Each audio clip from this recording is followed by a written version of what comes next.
Now you have to understand, this wasn't just some passing thought. This phrase became an absolute cornerstone of the Protestant Reformation, which was a massive shift in Western thinking. For the reformers of that time, it was like a compass, completely reorienting their map of life and faith. And this really is the heart of it. It's a complete worldview. It suggests that everything we do, our work, our family, our art, even the quietest moments, can be aimed at one single, overarching purpose. So you might be wondering, where did an idea this revolutionary even come from? Well, the reformers who championed it would tell you it wasn't their invention at all. They believed they had simply rediscovered its source, so to speak, deep within ancient scriptures, specifically in a very powerful passage from the first epistle of Peter. The passage begins with something we all do every day, speaking, but it sets this incredibly high standard.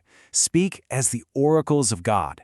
That implies our words ought to have real substance and truth and wisdom, as if they're echoing something far greater than ourselves.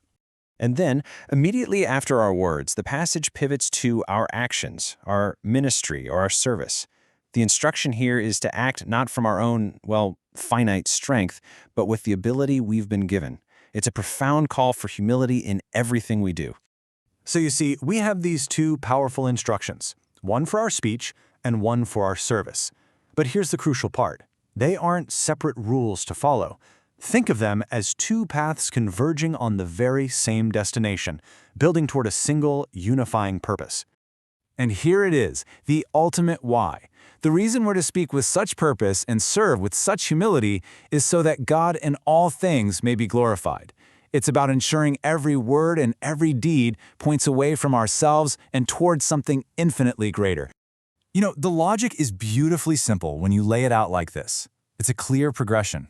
You start with how you speak, with reverence. Then, how you serve, using the strength you're given. And the result of both? The outcome is that the credit, the glory, all of it points beyond yourself. So this is a principle forged centuries ago, but the question it raises is still incredibly relevant, isn't it? How does an ancient idea like this fit into our modern world? How can any of us live for a purpose that goes beyond just, beyond ourselves? And that really leaves us with a question to contemplate, not just intellectually, but with our actual lives. In your work, in your relationships, in your daily tasks, what might it really look like to do all things for a higher purpose? What would change? And so we end where we begin, with those three simple yet profound words. A Latin phrase that holds a life-altering challenge. To live in a way that everything you do points not to yourself, but to a higher glory. Soli Deo Gloria. If this video was helpful to you, please like, comment, and subscribe to support the school's evangelistic outreach to the world. Thanks for watching this Principles University presentation, and we'll see you in the next video.